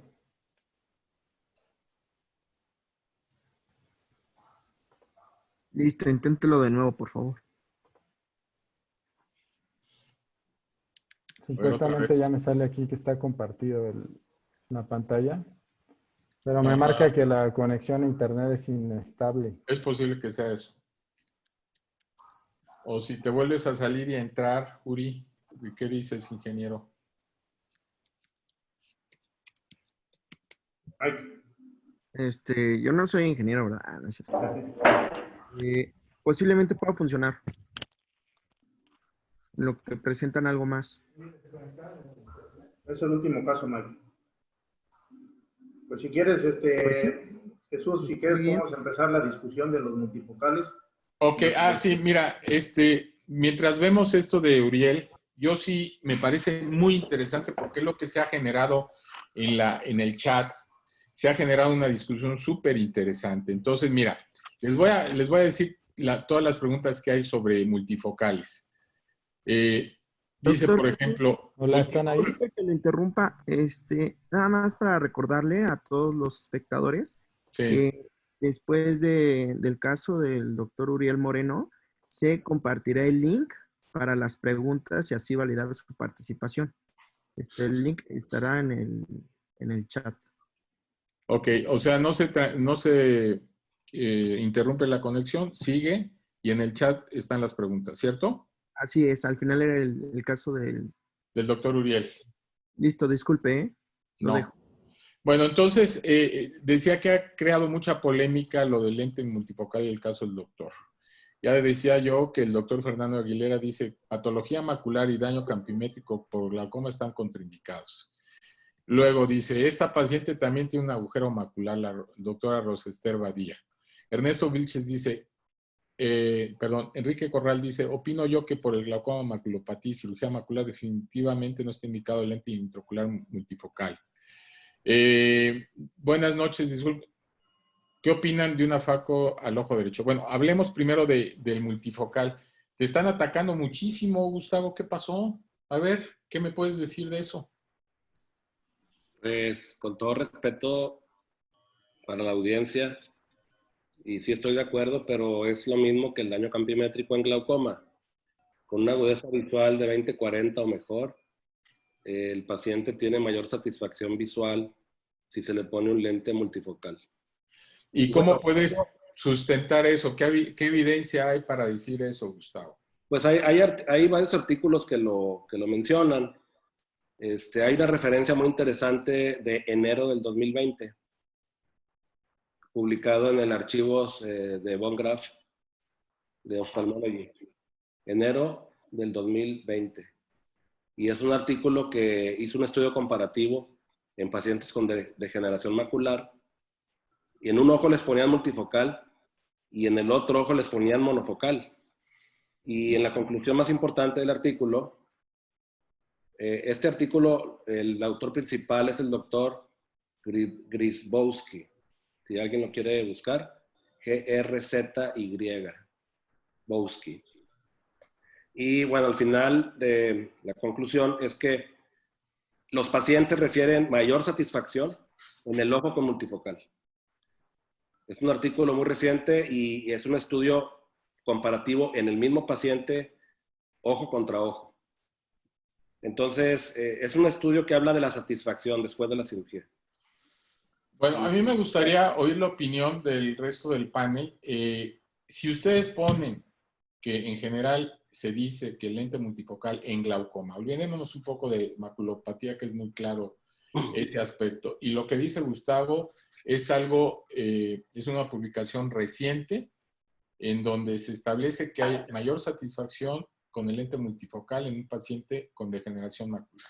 Vamos a dejar un poquito a un lado eso, pero un paciente con glaucoma, que es nuestra área, nuestro tema. ¿Ustedes pondrían un lente multifocal? Y si lo ponen, ¿qué tipo de lente multifocal pondrían? Rápidamente, doctor Iteras, 30 segundos, por favor. Sí, bueno, yo definitivamente, yo no usaría lente multifocal, a menos que tuviera el paciente muchas ganas de ponerse su lente multifocal. En un paciente... Pero las ganas no te la da el paciente, o sea, debe de haber evidencia, ¿no? Yo creo. Sí, no, claro. Pero en un paciente con glaucoma, por la evidencia, justamente no se lo propondría, a menos que el paciente preguntara por él, le daría las opciones disponibles. Me ha ido muy bien con el Fine Vision que maneja la casa de Arfamex, y no porque sea su webinar, simplemente he tenido buenos resultados con ese lente. Me ha gustado la distancia media y cercana que tiene el lente, y los pacientes han quedado muy contentos. Entonces, definitivamente sería una buena opción para implantarla a los pacientes. A ver, si estoy en lo correcto o no. Según yo sé, yo entiendo, un lente multifocal de rango extendido es el que realmente se podría poner en un paciente con glaucoma, el que va a tener menos problemas. Francisco. Sí, de acuerdo. O sea, sí, uno de rango amplio se puede utilizar, como comentó. De hecho, yo sí pienso que al paciente hay que ofrecerle la mejor calidad visual posible. A menos para dentro de mis criterios, como dije hace rato, que sea un glaucoma campimétricamente leve y que no tenga una progresión acelerada, que tenga estabilidad campimétrica y una tasa de progresión muy lenta, sobre todo que no haya afección dentro de los 10 grados y que sabemos que es un paciente apegado al tratamiento y que nadie tiene nada asegurado, pero sabemos que tiene menos posibilidad de tener una progresión campimétrica a un mediano o largo plazo. A esos pacientes yo digo que sí se les puede ofrecer pero sí también considero lo que dije. Estos lentes disminuyen menos la sensibilidad al contraste, pero finalmente sí la disminuyen. Y un paciente con un ya glaucoma relativamente entre moderado a avanzado tienen disminución en la sensibilidad al contraste. Entonces, si le disminuimos un poquito más la sensibilidad al contraste, sí puede afectar. Sobre todo está demostrado que estos lentes disminuyen la sensibilidad al contraste en condiciones de poca iluminación. Entonces, sí platicarlo súper bien con el paciente, que puede ser una opción para las diferentes distancias de visión, pero saber que hay consecuencias, ¿no? Y nosotros como cirujanos saber que eso se puede ver reflejado incluso en los estudios funcionales y estructurales. Yo le recomiendo a Arfamex que hagamos un webinar de glaucoma y segmento anterior y lentes multifocales. A ver qué opinamos. Porque esta discusión... Muy bueno, doctor. Yo creo que esta discusión sigue. Bueno, vamos entonces con Uriel, por favor. Y creo que ya estamos, Uriel, ¿o no? Ya. Adelante. ¿Ya se ve la pantalla? No. Ahorita ya se veía. Ya se veía la pantalla. Ya se veía, ya se dejó de ver. Yo creo que es tu conexión. No, si es mi conexión, la voy a poner en PDF, entonces, ¿sale? Sí, ponla en PDF. Bueno, hay otras preguntas también que me parecen muy interesantes, que creo que vale la pena dentro de las presentaciones que se hicieron. Yo quisiera... Es, por ejemplo, si me permiten, si es, por ejemplo, que dice, ¿cuántas veces se puede hacer retratamiento de la subciclo, ya que no se pierde por completo la función del cuerpo ciliar? Es una pregunta. ¿Cuántas veces se puede repetir? Doctor Iteras, doctor Francisco Paz. Sí. Bueno, también otra de las preguntas que hicieron mucho era si ocasionaba cambios refractivos.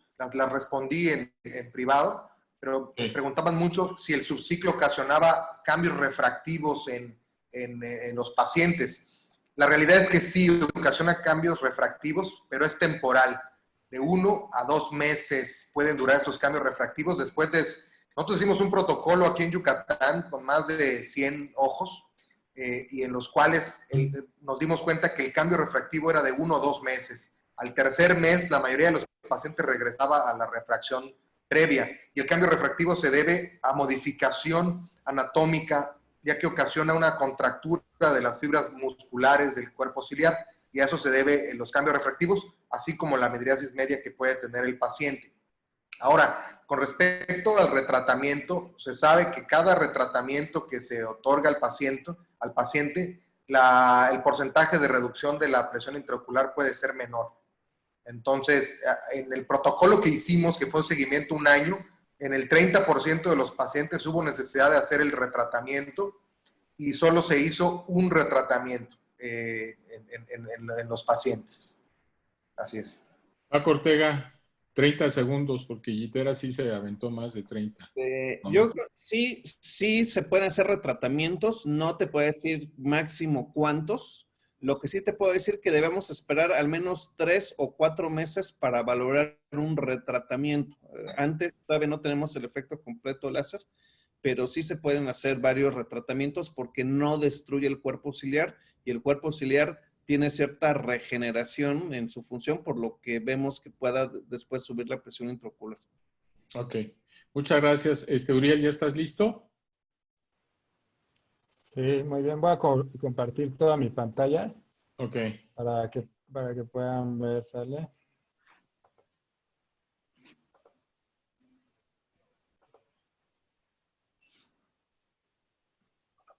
Para comentarles, les acabo de mandar en el chat el estudio que comenta el doctor Gustavo Velasco. Sí, está en el chat. Ahí viene el link con el estudio que nos hizo favor el doctor Jesús González de compartir. Gracias. ¿Ya se logra ver la pantalla? No, Uriel. Es que el problema es que no se logra ver la pantalla aun cuando quieres compartir la pantalla de tu computadora, tampoco se ve. Y es probablemente pero vamos a hacer una cosa. ¿Por qué no nos platicas un poquito del caso clínico y cuál es la importancia del caso clínico para tener esa información mientras vemos si se puede lograr alguna imagen? Sí, claro, con mucho gusto. Entonces, este paciente ojo único, que me refieren 3 meses después de una cirugía de catarata aparentemente normal, me llega a mí ya con tratamiento con Critantec, una faco bien hecha, presión de 28 milímetros de mercurio y una faco normal en segmento anterior. Recordamos que el paciente estaba asintomático, la gonioscopía, el ángulo estaba completamente abierto en 4 y el ojo izquierdo pues estaba en tisis bulbi. Entonces, yo al levantar el párpado del ojo izquierdo veo como un depósito blanquecino pegado al limbo en el área nasal. Y como había estado con gatifloxacino y prednisolona, estaba en el área subconjuntival, pues sospeché que se hubiera tratado de un glaucoma secundario esteroides. Entonces decidí iniciarle tratamiento con acetazolamida vía oral para poderle hacer una tomografía de coherencia óptica. Le hicimos unos CT spectralis y además sigue sin verse, ¿verdad? Sí, doc, no se ve. Bueno, le hicimos unos CT spectralis que mostraba una disminución en la capa de fibras nerviosas temporal inferior y además un escalón nasal en el campo visual. Campimétricamente el daño estaba clasificado como leve. Entonces decidí realizar un tratamiento combinado con Cajuc Dual Blade y le hice una resección de los depósitos subconjuntivales, los cuales mandamos a patología. Con un resultado que me escribían el resultado, depósitos blanquecinos de material cristalizado en tejido conjuntival y subconjuntival sano, que era compatible con depósitos farmacológicos. Tenía una capacidad visual al mes de operado de 20-25 y la presión estaba en 14 milímetros de mercurio con Vigan, con brimonidina, timolol. 2 meses después del tratamiento, un familiar de la paciente me refiere que tenía muy poco apego al tratamiento porque no lo toleraba. Entonces hacemos una revisión completa, la presión intraocular estaba en 21 y una capacidad visual de 20-25. Y ahí fue cuando decidimos cambiar la brimonidina timolol por brinzolamida timolol y realizamos una ciclofotocoagulación subciclo con láser Vitra 810 Y al final del caso, 2 meses después, la capacidad visual era 20-25 y una presión intraocular de 15 milímetros de mercurio sin tratamiento. La importancia de este caso, o lo que me pareció más interesante, era la foto que quería mostrarle, pero lamentablemente no se ve, luego se las hago llegar, en donde vemos estos depósitos, y como era un paciente con tosis, pues quizás el doctor que la había revisado no se percató que estaban en esta parte de la conjuntiva. Y pensando en esto, yo también decidí quitarlos porque si recordamos los glaucomas secundarios, son algunos de los glaucomas que pudieran llegarse a extinguir. Y al mismo tiempo quise no ser tan invasivo y le hice la cirugía angular, que fue en este caso un dual blade, que se realizó sin complicaciones. Que ahí están las fotos en la presentación.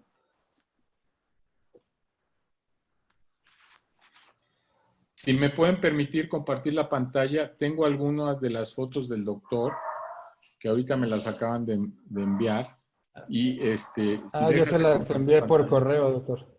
Sí, entonces Sí, las voy a sí. compartir y vamos a ver realmente cómo está esto. A ver, ahí nos puedes tú decir, ahí está, ¿se está viendo o no se está viendo? Sí, Jesús. Y ya se ve. Ok, a ver, ¿qué me puedes decir de esto? Eso lo de la intolerancia al medicamento, ¿no? Pero antes tú mencionabas esta parte que, perdón que me vaya así, esta foto. Una foto donde se ven unos depósitos conjuntivales. Vamos a ver los depósitos conjuntivales. Un poco más arriba. Esa es la foto post-dual blade.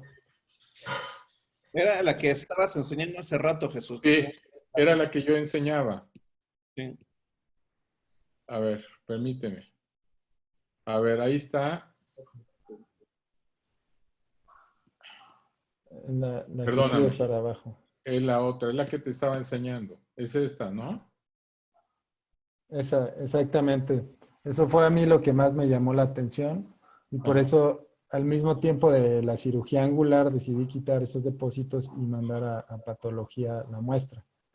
Okay. Pues pensando que habían sido acúmulos. Busqué en la literatura y hay muy pocos casos reportados y eran de ciprofloxacino con dexametasona, de acúmulos subconjuntivales.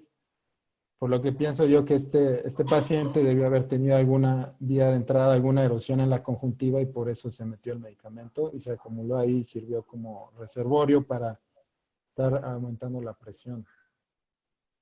Bueno, entonces las opciones de tratamiento ya las comentaste, dual blade y la resección de los depósitos subconjuntivales y la foto, bueno, aquí tenemos una foto en la cual vemos después de la cirugía, que es un ojo bastante más tranquilo, ¿no? ¿Qué aprendiste de este caso, Uriel?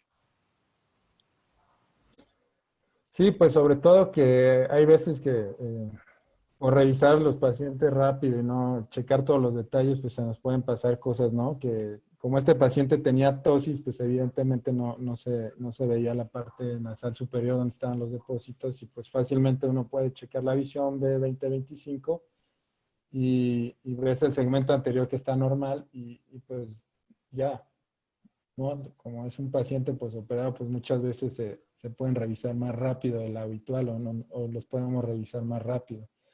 Entonces, a mí me llamó mucho la atención estos depósitos y por eso fue que decidí quitarlos y mandar la pieza a patología, pensando que habían servido como un depósito y al ser gatifloxacino con prednisolona, sabemos que el medicamento que más suele acumularse es el gatifloxacino, pero como era combinado, por eso es que puede ser que haya tenido esta hipertensión secundaria a los esteroides. No sé qué opinan ustedes. Muy interesante caso. Yo creo que hay una relación interesante sobre la hipertensión ocular y el desarrollo de esta hipertensión con el uso de este medicamento. No tenemos ya mucho tiempo. Yo quisiera nada más, antes de invitar nuevamente a que podamos tener una reunión de multifocales y glaucoma con expertos en cirugía de catarata y glaucoma para ver su opinión y establecer una discusión mucho más amplia, pues comentarles que efectivamente el glaucoma hoy en día tiene alternativas como ya lo vieron, diferentes a lo que se conocía. No nada más es la trabeculectomía. Considerar que en un paciente que tiene un daño leve o moderado puede existir otras alternativas, como son el láser micropulsado o el subciclo, como se llama de otra forma, o también la trabeculoplastia selectiva. Además de eso están los MIGS. Creo que tenemos alternativas muy interesantes hoy en día, no solo en cirugía exclusivamente para glaucoma, sino también en cirugía combinada. De tal forma que el universo de posibilidades que podemos utilizar hoy en día desde el punto de vista de las herramientas que contamos quirúrgicamente y desde el punto de vista de tratamiento médico son muy amplias. Yo les agradezco mucho a todos mis compañeros, amigos que hayan participado en este webinar y la verdad agradezco también a ARFAMEX por la posibilidad de tener este espacio para poder compartir con todos ustedes nuestras ideas. Siempre quedan preguntas, siempre quedan posibilidades abiertas para seguir una discusión, pero lo de multifocales, yo creo que le seguimos. Gracias. Gracias. Doctor, ahorita hay que darnos un espacio para que entren al link y resuelvan el cuestionario, por favor, y validar su asistencia para los 2 puntos del consejo. Muchas gracias. Buenas noches. Buenas noches. Gracias. Gracias a Buenas todos. noches, Muy buenas muchas noches. gracias. Gracias. Gracias. Buenas Doctor noches. Manuel. Y felicidades al doctor Gustavo por su cumpleaños. Muchas gracias. Bien, muchas felicidades, Gustavo. Siga celebrando, doctor. Por Gracias. tus 40 años, Gustavo, por tus 40 años, felicidades. Gracias, Toño.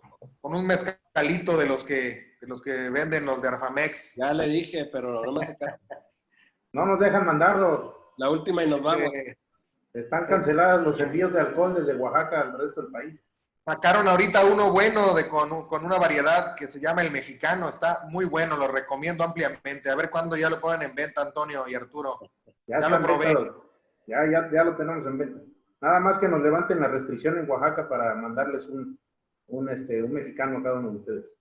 Oye, Toño, es la penúltima y nos vamos. La penúltima y nos vamos. Siempre va a ser la penúltima, ¿verdad? Así es. Muchas gracias. Mandaron el link de las preguntas al correo de nosotros, aquí al WhatsApp de nosotros, ¿verdad? Está en el chat, doctora, de aquí de la plataforma. Ok, para Sí, compartirlas. Sí, claro que sí. Bueno, hasta luego, muchas gracias. Gracias. Perdón por los inconvenientes técnicos. Una disculpa. Hombre, agradecemos a todos ustedes su participación y gracias. Y a seguir celebrando, doctor Gustavo. Gracias, Toño. Buenas noches. Hasta luego, Buenas noches. bye. Buenas noches a todos. Ay, gracias a la audiencia, a todos, saludos. Sí, gracias, Uriel. Gracias, doctor Francisco.